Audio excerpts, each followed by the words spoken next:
Ouça agora uma palavra de fé e ousadia para o seu coração, com o reverendo Roberto Barnabé. Gostaria que você ficasse de pé em referência à palavra do nosso Deus. Nós estamos dando continuidade à mensagem do domingo passado. Nós não conseguimos concluí-la, mas hoje nós queremos ministrar essa palavra, a importância dessa palavra nesses dias e o aspecto da imagem do profeta Elias, tão presente hoje quando eu vejo vocês. A necessidade dos Elias nas ruas, nas avenidas, nos condomínios. Os Elias estão aqui essa noite. Eu posso ouvir amém? Eu sei que Deus tem usado vocês e o mesmo Espírito, a mesma unção, o mesmo propósito tem estado na vida da igreja. Nós queremos ler em 1 dos Reis, capítulo 17, do versículo 3 ao versículo 6. 1 dos Reis, capítulo 17, do versículo 3 ao versículo de número 6. Amém? O texto diz assim: vai-te daqui e vira-te para o oriente e esconde-te junto ao ribeiro de Querite, que está diante do Jordão. Verso 4, igreja.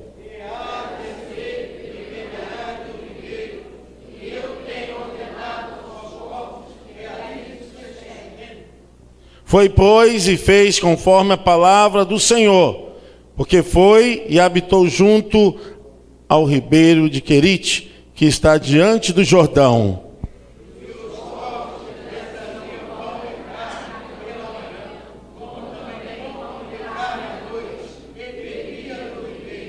Amém, você pode se assentar. A imagem de Elias é a imagem de um profetismo totalmente peculiar, tanto no Velho Testamento quanto no Novo Testamento. Nunca se houve um profeta com envergadura, uma capacidade de um caráter de profeta como Elias. E ele prefere os meios mais difíceis, que Elias preferiu trabalhar sozinho. E por isso ele paga um preço alto. E a Bíblia não relata a sua genealogia, a sua origem, mas quando Elias entra em cena, nós sabemos que ele entra para denunciar os pecados de Israel. Ele enfrenta Acabe, o qual já havia perseguido e matado os profetas do Senhor. Ele enfrenta e lança uma profecia de que, de acordo com a palavra do Deus eterno, do céu não cairia mais chuva e nem orvalho até que o Senhor quisesse.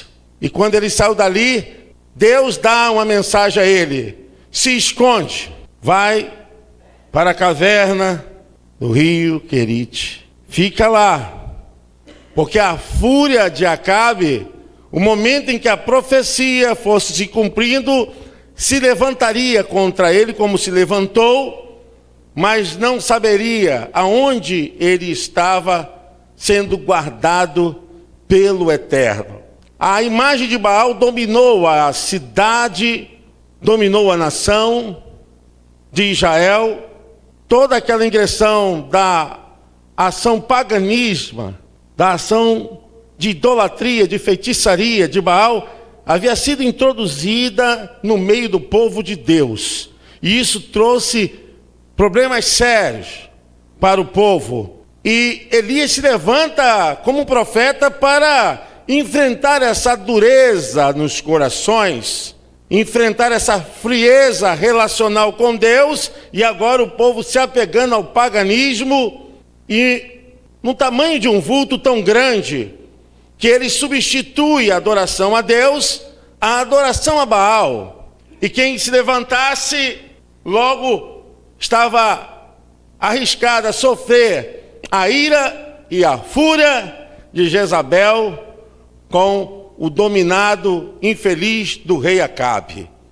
E a gente percebe que quando a crise se instaura, Deus precisa de profetas. Quando o problema se levanta, Deus precisa de uma voz profética, uma voz que transmita a sua vontade. O que é o profetismo? É eu falar aquilo que Deus quer que o povo ouça. Essa é a voz profética, quando simplesmente o profeta é interlocutor daquilo que Deus quer que o povo ouça. Já não é mais a voz do profeta, já é a voz de Deus através da boca do profeta. E Elias se levanta justamente para um profetismo de confronto, porque nós estamos vivendo um tempo onde se alastra todos os males, a permissividade, toda ação de ingratidão, todo o espírito que se levanta contra a palavra. Nós estamos vivendo num tempo onde a desordem no mundo, dentro de um quadro de transformação da personalidade humana, o homem tem se tornado cada dia, cada tempo mais animalesco, mais animal, selvagem, aonde a frieza, aonde toda ação de crueldade, de malignidade tem crescido em todos os cantos. Quando hoje nós enfrentamos esses problemas de ordem social, econômica, de ordem espiritual, de ordem moral, nós não estamos longe do estado como vivia Israel.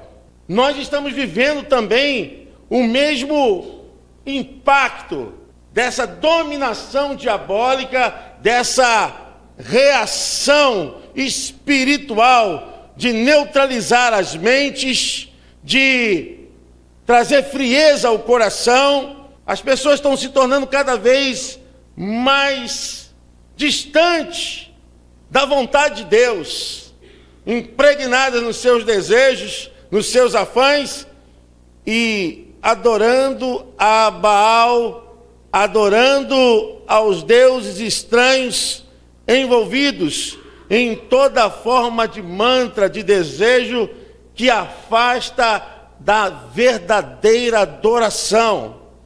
Por isso eu digo, Deus precisa dos Elias nos dias de hoje.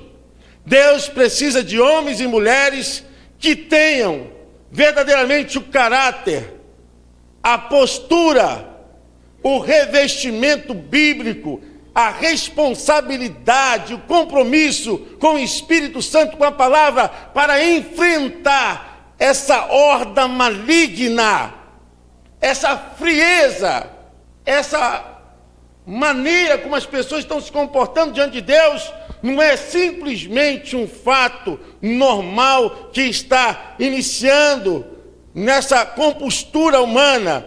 Isso é Satanás, é obra maligna, desfigurando a personalidade humana. Nós estamos vivendo nos piores dias de abuso, de incestos, estamos vivendo no momento de maior crueldade, imoralidade, corrupção, e as pessoas estão completamente apáticas.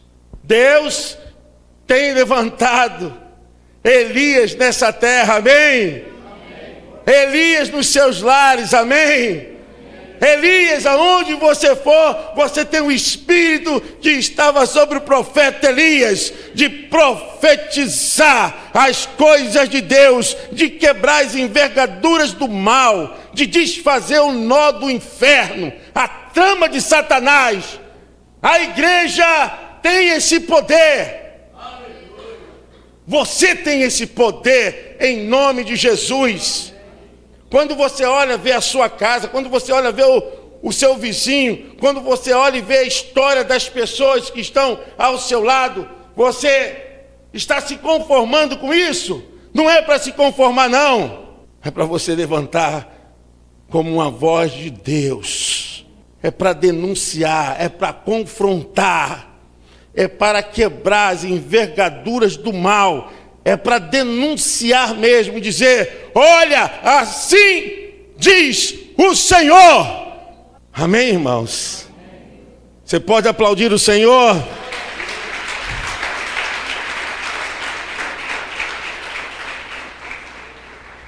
Querem transformar o evangelho em entretenimento, em brincadeira. Não tem como a gente querer fazer o povo rir, se nesses dias nós temos que pegar a espada para lutar. Não tem como a gente dizer que não está acontecendo nada, enquanto no mundo espiritual nós sabemos muito bem que nós estamos em guerra. Nós não podemos negar essa verdade, não podemos fugir dessa realidade.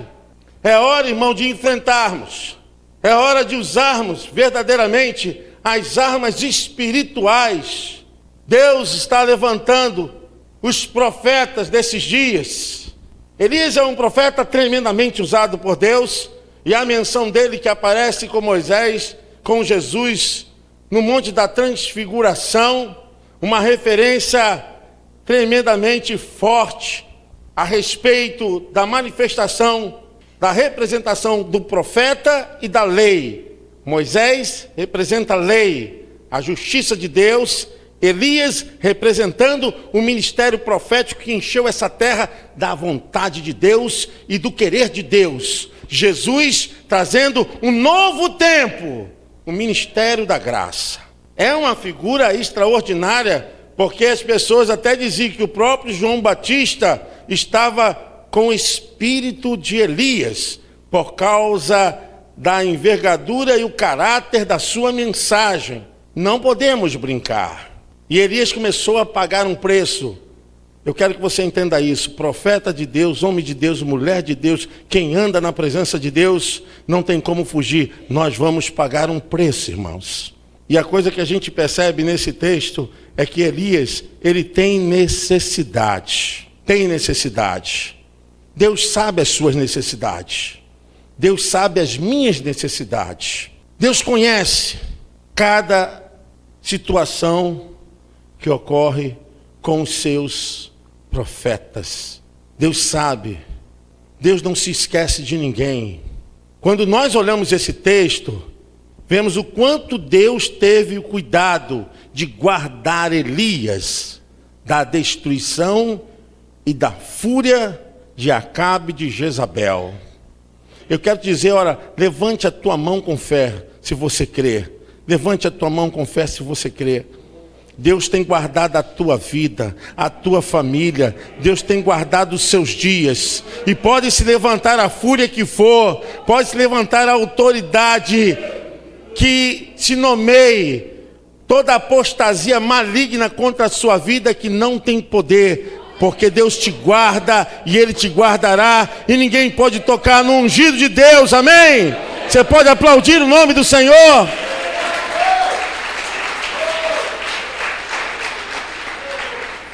Profeta tem necessidade, e tem muitas necessidades. Profeta vive nesse tempo, mas ele sabe que Deus cuida dele, que Deus guarda. Deus tem compromisso com quem tem compromisso com Ele. Deus sabe muito bem do que nós passamos. Elias é um profeta que entrega a mensagem, mas ele tem necessidade. Eu falo isso, irmãos, porque ninguém aqui pode achar que agora está vivendo em Cristo, que está vivendo na palavra, que não tenha necessidades humanas, necessidades que estão presentes diante de nós, necessidades imediatistas. Nós todos temos. E eu quero dizer, Deus sabe, Deus cuida e Deus supre. Guarda isso no seu coração. Deus sabe, Deus cuida e Deus supre. Diga comigo, Deus sabe, Deus cuida, Deus supre. Vamos primeiro passo, pode colocar aqui. A crise era de ordem nacional, mas não poderia atingir o profeta do Deus eterno. O que aconteceu ali atingiu toda a nação de Israel e também nas nações vizinhas. A palavra de Elias foi uma palavra tão forte que não ficou nas fronteiras, no bojo de Israel, na localização geográfica dali onde o povo estava, mas atingiu pelo poder do profetismo contra o mal, contra toda obra do paganismo, atingiu nações vizinhas. E agora a crise estava instaurada, mas não poderia atingir o profeta de Deus. Vocês se recordam quando Deus havia lançado as pragas no Egito e nenhuma das pragas atingiram o povo de Deus? Todos os males das pragas do Egito eram uma referência contra todos os deuses do Egito, porque todos aqueles deuses que se manifestaram como praga provaram que na verdade estavam no domínio de Deus. Como o próprio Baal. Baal era o deus da chuva, e que por 3 anos e meio não houve chuva, nem orvalho. E a profecia foi justamente contra o Deus que eles adoravam. Que durante aquele período nada, chuva nem orvalho, cairia sobre a terra. Mas existe algo importante, eu quero te dizer. Deus não permite que o mal chegue à nossa vida e à nossa casa. Deus não permite. A história mais bizarra, a forma mais assim diferente de Deus agir, está justamente como Ele cuida do seu profeta, com as coisas mais esquisitas, com os meios mais estranhos. Os meios mais bizarros podem ser utilizados para o processo da vontade divina. Eu quero deixar essa palavra para você, porque você tem que crer em Deus, não pedindo que Ele use as pessoas que você conhece, use o nome de pessoas que você talvez acha que abra a porta, que dá oportunidade.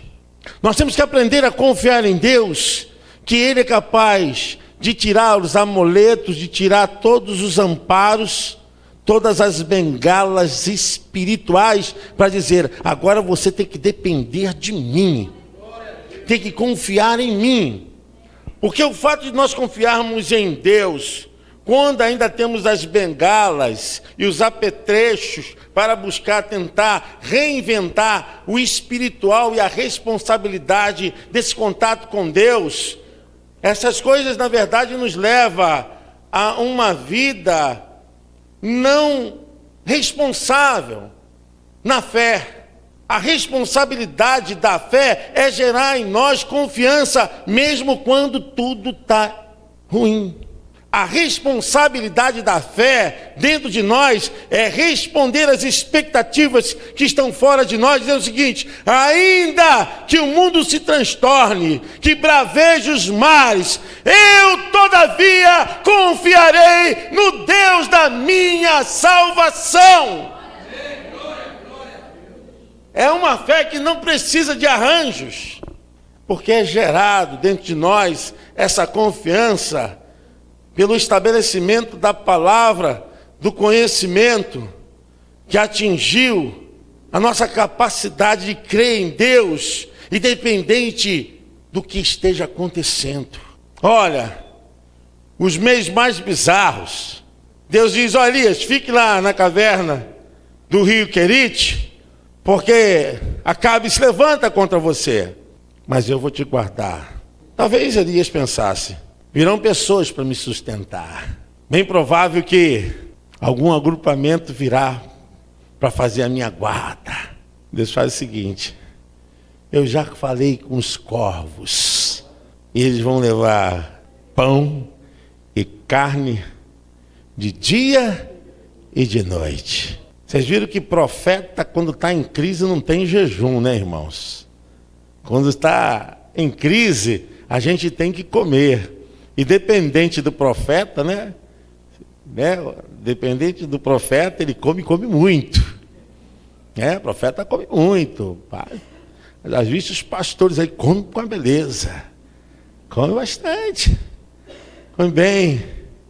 Deus falou, você vai comer bem mesmo no tempo da crise. Eu vou cuidar de você. E para que você não fique com bengala, com arranjo de nada, só crê em mim, eu vou usar a força do improvável, das coisas mais difíceis dessa vida para dizer que eu sou Deus na sua vida. A gente nunca pode duvidar de quem Deus vai usar para seguir os seus propósitos na nossa vida. Nós não podemos questionar o meio como Deus trabalha, a forma que Ele faz, que venha nos surpreender, da maneira como que nós aprendamos a depender de Deus, não formalizando ideias, para que Ele se manifeste de acordo com o que nós queremos.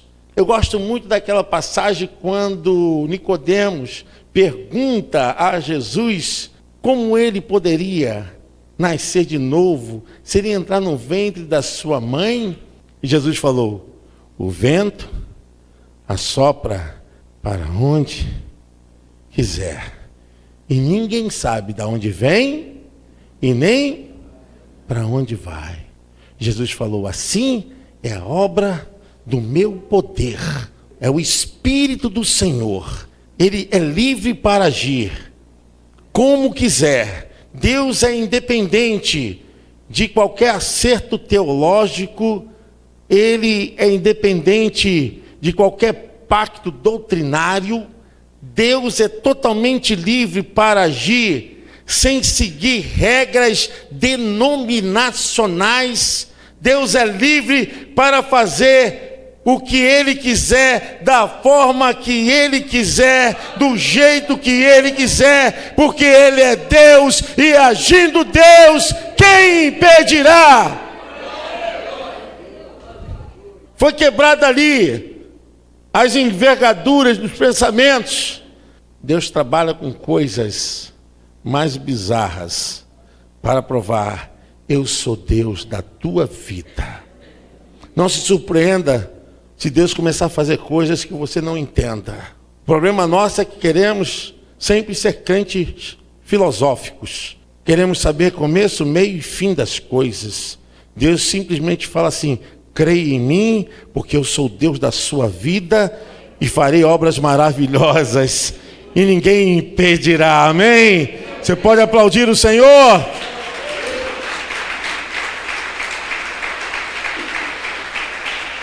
Glória a Deus. Se aquelas aves tinham costumes e natureza que eram repugnantes, aves que eram reconhecidas como árvores de maldição, aves que tinham aspecto de convivência com os mortos, se alimentarem de carne, de cadáveres, Deus está falando, eu sou Deus que muda o curso dessas aves. Eu mudo o curso e a natureza dessas aves. Agora, essas aves, elas passam a fazer uma dieta para levar comida para o profeta. Às vezes eu fico falando com algumas pessoas aqui a respeito disso, porque Deus é tremendo. Deus é tremendo. E quando a bênção é tua, quando tem que chegar na tua vida, na tua casa, pode passar por várias mãos, que aquilo que é teu ninguém vai tocar. Escute o que eu estou falando. Tem bênçãos que vão passar por processos que Deus vai fazer com que ninguém toque naquilo que é teu. Aquelas aves, elas não deixavam para depois, para se alimentar. Elas comiam tudo, aves devoradoras. Aquelas aves comiam de tudo. E Deus usa essas aves para dizer: eu domino vocês. Eu sou o Deus das naturezas. Eu controlo todas as coisas, no mundo animal, no mundo vegetal. Eu sou Deus. Eu criei todas as coisas. E a palavra foi essa: vai lá que eu já dei ordem aos corvos para que leve pão e carne, e você vai ser bem alimentado. Eu creio assim, irmãos, que profetas de Deus, homens de Deus, mulheres de Deus, aqueles que têm compromisso com a palavra, fiquem firmes na fé.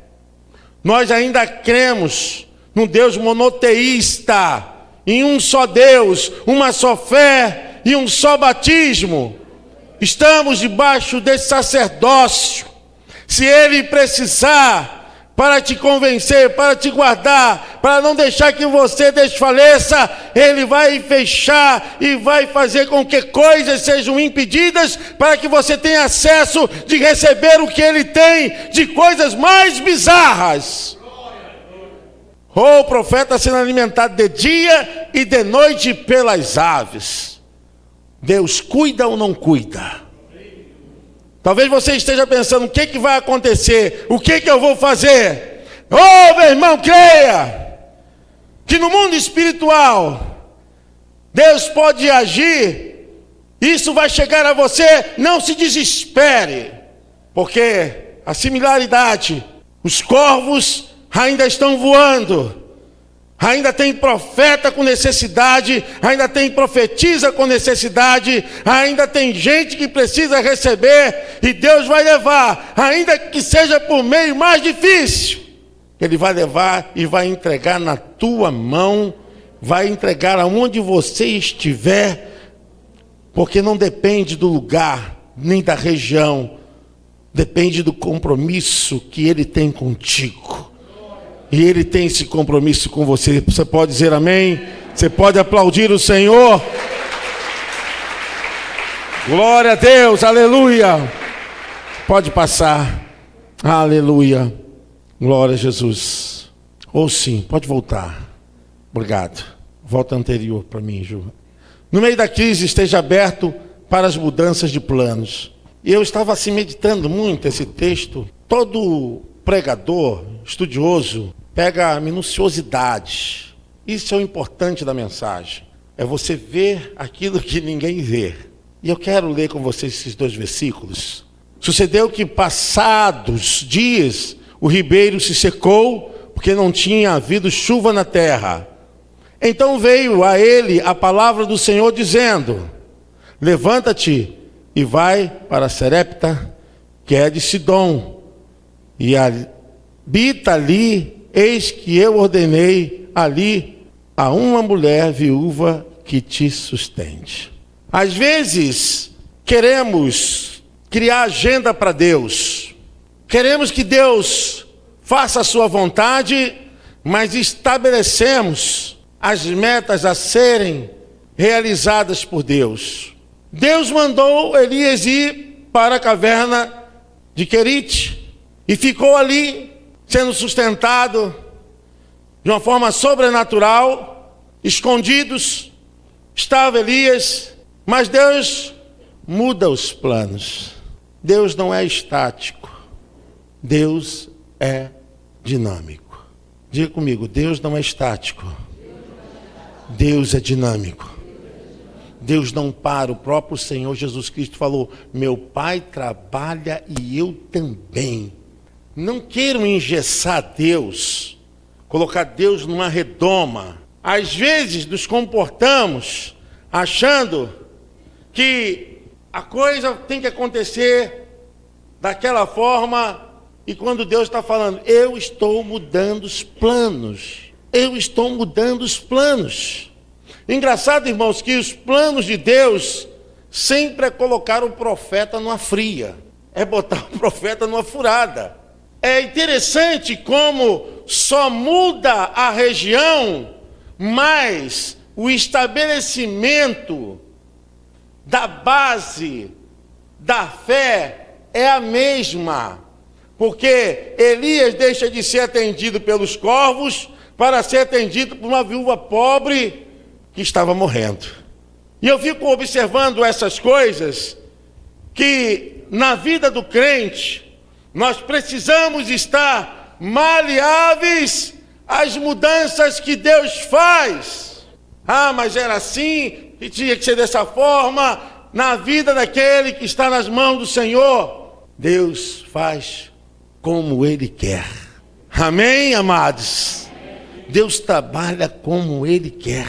Interessante, irmãos, que seca a fonte do rio de Querite, aonde estava o profeta. Bom, se não tem água, não tem como subsistir. Deus fala, sai, mas leva Elias para onde? Para onde não tinha água. Que interessante. Senso de humor de Deus é maravilhoso. Ô Jeová, Elias pensou o seguinte, agora eu vou ficar numa boa. Melhorou agora, né? A situação agora está uma bênção. Vamos lá que eu já avisei uma viúva. Elias falou, Senhor, viúva? Estava onde? Serepta. Serepta era uma cidadezinha de Sidom. Sidom era a cidade de Jezabel. Na verdade, Elias estava indo na direção dos seus inimigos. Olha que coisa, contrassenso humano, né? Mas as coisas humanas não podem definir as coisas espirituais. O que é do espírito é do espírito, o que é da carne é da carne. Então não queira fazer a vontade de Deus tentando discernir por uma lógica humana, porque Deus não segue essa normativa, essa visão que tem que ser essa forma epistemológica, humana, antropológica. Deus é Deus, Ele é Espírito. Antes que houvesse qualquer coisa, Deus já existia. Ele é Senhor de todas as coisas. Olha, Deus tira Elias da caverna, acabou a água, vai agora para Sidom, para Serepta, porque lá já tem uma família que vai te sustentar. E quando Elias chega lá, já com sede, e diz para a viúva, olha, me dê pão, me dê água. A viúva falou, não tem. O que você tem? Eu tenho um pouco de azeite e um pouco de farinha. Elias faz o seguinte, vai fazer um bolo para mim, que eu estou com fome. Já falei para os irmãos, profeta come muito, né? Quando for convidar pastores para sua casa, olha, profeta come muito. Alimenta o pastor direitinho. Quando Elias chegou, Elias falou, prepara a comida para mim. Sabe, irmãos, eu estou ministrando isso porque, às vezes, nós entendemos o que Deus faz, de tirar você de um lugar e botar para o outro, de você estar numa empresa e ir para uma outra empresa, de você estar fazendo uma coisa que você não tem condições de estar em outro ramo, e Deus fala assim, eu estou mudando. Você tem uma habilidade para uma coisa, Deus está dizendo, olha, eu vou te dar outra habilidade. Nós precisamos aprender que Deus, Ele é o Deus de toda a nossa vida. Ele pode fazer mudanças que nos surpreendam.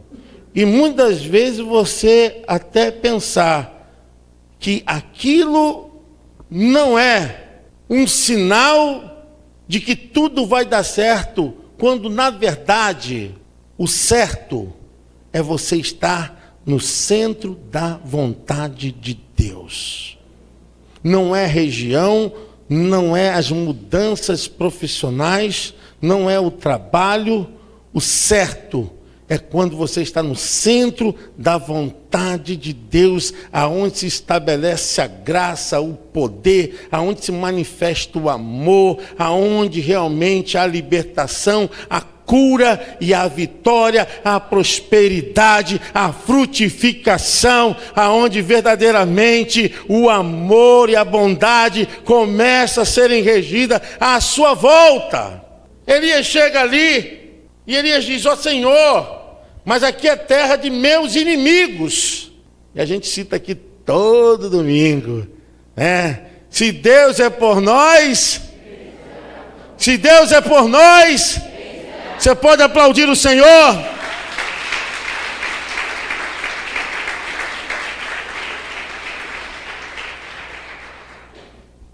Certa feita eu fui fazer um curso e quando cheguei eu realmente fiquei atordoado.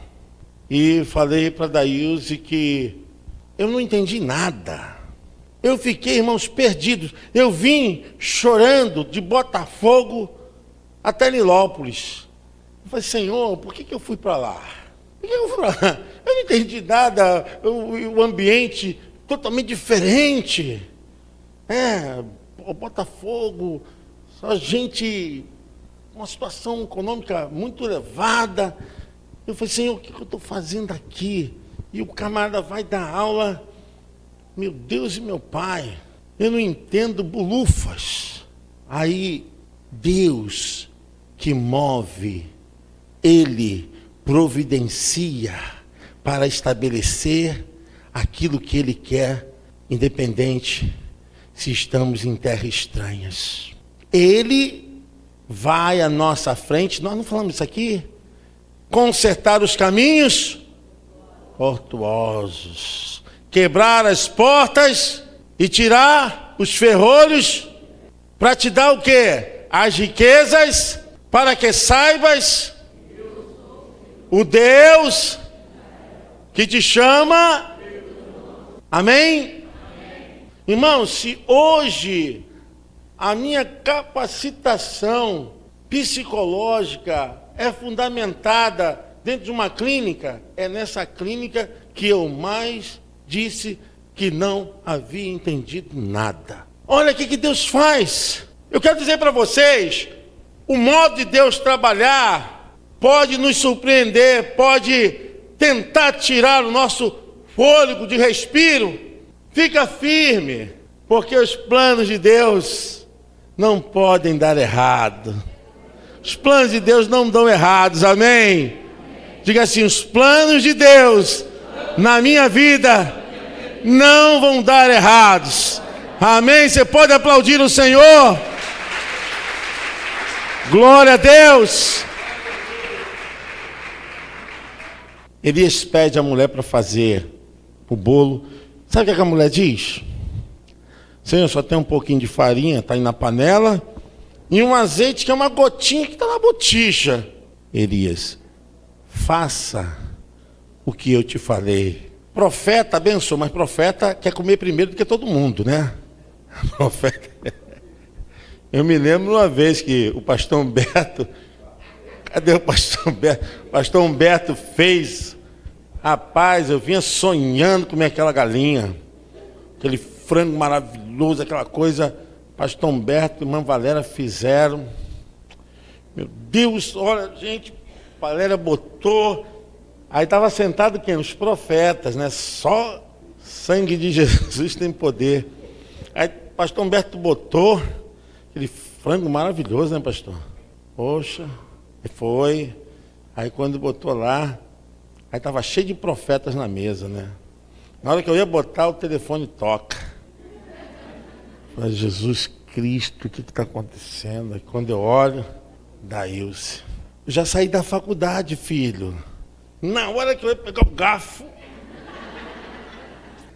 tá bom, amor, vou aí te buscar. Quando eu voltei, só tinha... Pastor Humberto depois me honrou, fez outro, né? Mas aquele dia não deu para comer. Os profetas menores comeram tudo. Lembra aquela passagem, pastor Carlinhos, que o profeta deu um grito, tá todo mundo com fome, da escola de profetas, né? O caso de Eliseu, todo mundo com fome, e nego querendo comer. Aí, pega aí umas plantas aí, pegaram lá um vegetal que era veneno puro, e botaram coisa e tal. Quando iam comer, o profeta, não come não, tem veneno na panela. Profeta com fome ia comer com veneno, com tudo, né? Aí o profeta maior teve uma farinha, jogou, vocês sabem dessa história, né? O profeta jogou a farinha ali e tirou o mal e todo mundo depois comeu. Mas na minha vez não deu certo isso. Elias falou, olha, prepara o bolo, eu tenho que comer primeiro. E a mulher falou, olha, mas só tem um pouquinho aqui para comer eu e meu filho, e depois nós vamos morrer. Eu quero encerrar com isso, porque nem hoje dá para terminar. Mas pode passar agora a outra parte que eu quero falar a respeito disso. Deus pode usar pessoas menos importantes, mas podem cumprir os propósitos de Deus na sua vida. E Elias falou o seguinte para aquela mulher, faz o bolo, eu preciso comer. Mas ele disse, o Deus eterno diz, que não faltará a farinha da tua panela, nem o azeite da tua botija, até que volte a chover. Até que volte a se normalizar, até que volte a economia a voltar ao ciclo normal dos lares. Não vai faltar a farinha da sua panela, pastora, nem o azeite da tua botija. Sabe aqueles dias que a gente está assim, Senhor, preciso do milagre.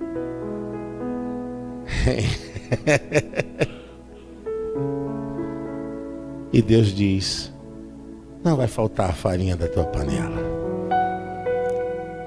não vai faltar o azeite da tua botija. Todo dia aquela mulher com o filho estava comendo. Ela pegava, quanto mais ela despejava, mais enchia a botija, a panela. E ela viveu com o filho até que a crise pudesse passar.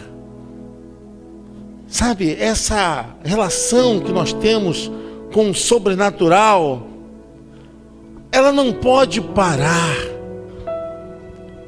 As coisas que Deus faz vai surpreender.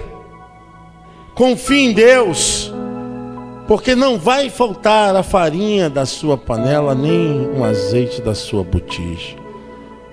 Quando estamos nesses dias, precisando usar mais a nossa fé do que a nossa capacidade intelectual. Você precisa hoje confiar, porque eu quero ser o profeta Elias na sua vida e dizer para você, Deus fará o milagre acontecer. Deus fará o sobrenatural acontecer. Está na Bíblia, irmãos. E aquela mulher foi tremendamente abençoada, porque o profeta foi na sua casa, porque o profeta entrou na sua vida, entrou na sua história. A história dela era de morte, mas Deus tinha história de vida. Às vezes achamos que é o fim, e Deus está dizendo, eu estou mudando os planos, estou fazendo diferente para que você creia que eu posso fazer todas as coisas. Feche os olhos, eu quero orar com você.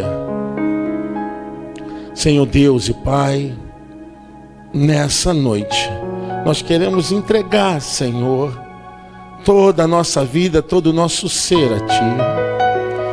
Queremos, Senhor, que haja nesses dias um mover tão grande, e circunstâncias e problemas sejam simplesmente o que aparece na vida, mas que não vão diminuir a nossa fé, não vão retirar a nossa confiança.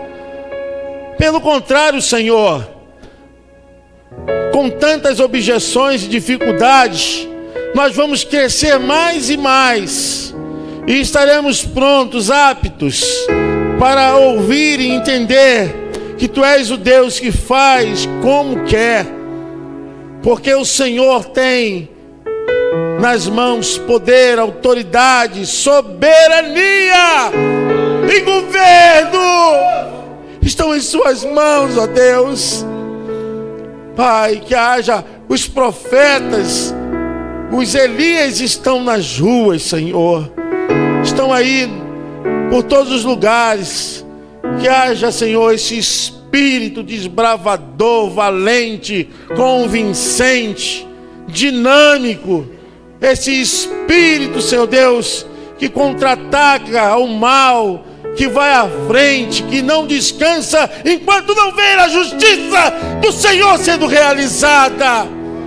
Oh Deus, levanta homens e mulheres que possam, Senhor, palmilhar essa terra. Ah, Senhor, e mudar a vida de milhares e transformar, Senhor Deus, a história de milhares. Oh, Lacharabaxurianda, Laias. Que essa noite seja uma noite, Senhor, que os nossos corações sejam espremidos, oh Deus, pela Tua palavra, e possamos nos alargar, Senhor, na Tua presença, em nome de Jesus. Você pode dizer assim comigo: ó Deus, eu quero o mesmo Espírito que esteve sobre Elias, no caráter da sua palavra e do seu ministério, na minha vida, nesses dias, para a glória do Teu nome. Amém. Você pode aplaudir o Senhor.